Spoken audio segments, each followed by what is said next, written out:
a few death threats, but that's not really something that's new. I haven't really received a lot of death threats, but I've received threats of being beat up by gangs, motorcycle gangs, being shot and everything.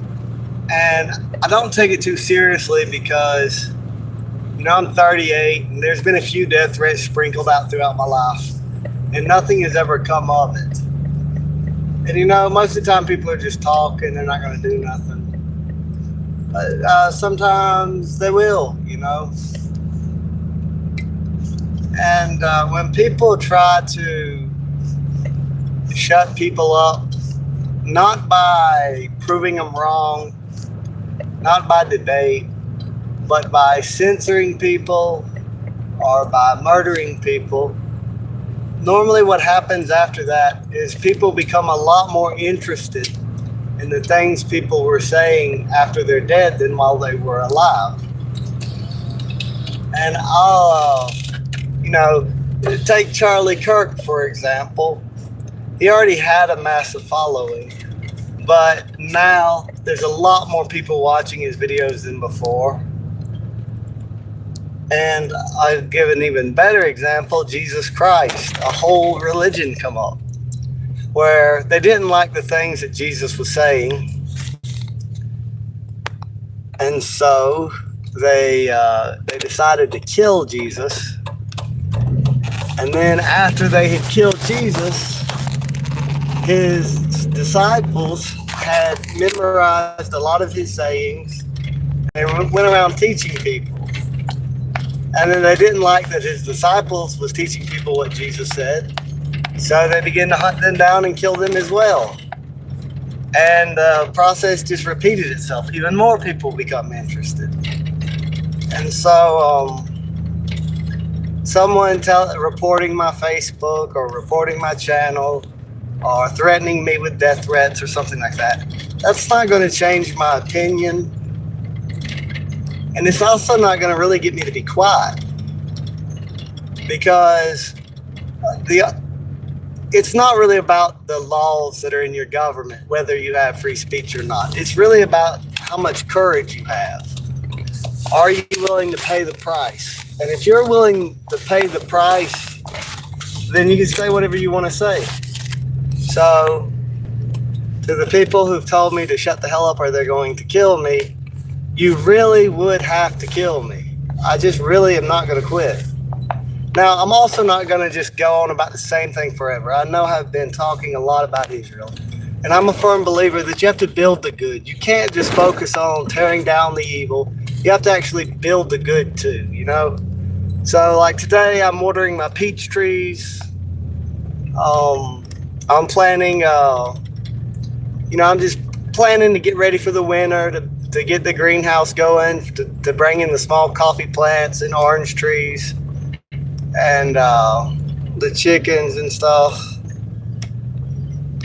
And I continue to, try to improve myself. And but I'm not going to, you can't really just scare me out of saying what I believe.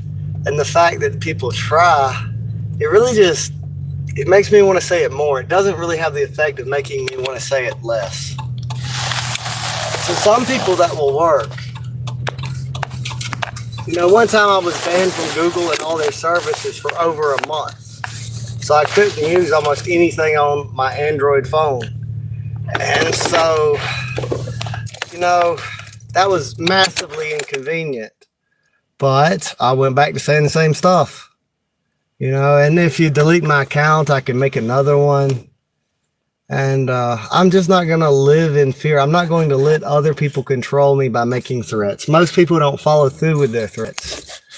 I've learned in my life that if someone is going to do something, they're normally not going to threaten you and lose their element of surprise. They're just going to do it.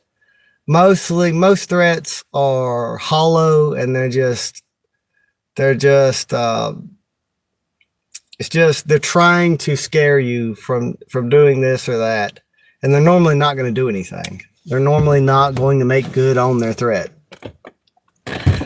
But I mean, I don't rule out the possibility that somebody might at one time do something.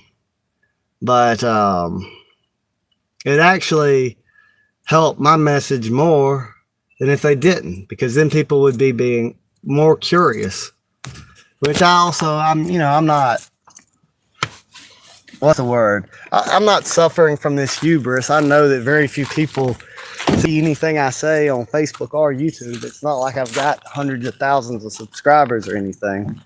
So, I know, and I also know that like posting your opinions on social media doesn't really make that big of an impact. It doesn't really change a lot of people's views or anything like that. Your example in life and the way you conduct yourself in your character has a lot more impact than just venting on social media. I don't have any delusions about it. But at the same time, I'm still probably going to vent on social media, and I'm probably still going to share my opinions, and threatening me is not going to stop that. I got to find Brittany. She was here washing. Oh, you're here. Okay, good. I didn't see you in town. I'm on live, but I still got a lot. I got a load in the dryer. What is all that? The tiger. Hey, he's just target practicing or something? Those wasps went after me a while ago. The wasp was took up in the birdhouse? Yes. I'm scared. All they can do is sting you. Yeah, but it hurts. All I can do is sting. Hey, some of that venom helps kill cancer cells and everything else. I know. This one in trees Hurricane Helen turned over. It was already rotted anyway. I've always liked that tree. Somebody, I don't know if they spray painted or burnt it into the tree, but that heart's been in that tree a long time. That is Houston Village in Santa Ana and Alamo. A lot of us, we work and we sweat and they take our money and buy other people's food and houses with it.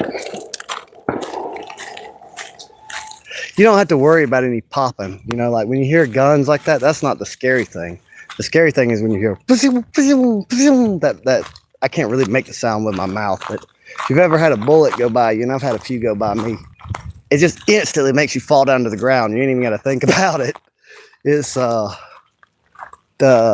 zipping zinging sounds are scary. The popping sounds aren't.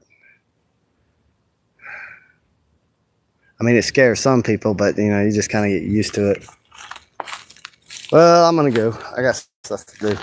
God bless y'all. Peace.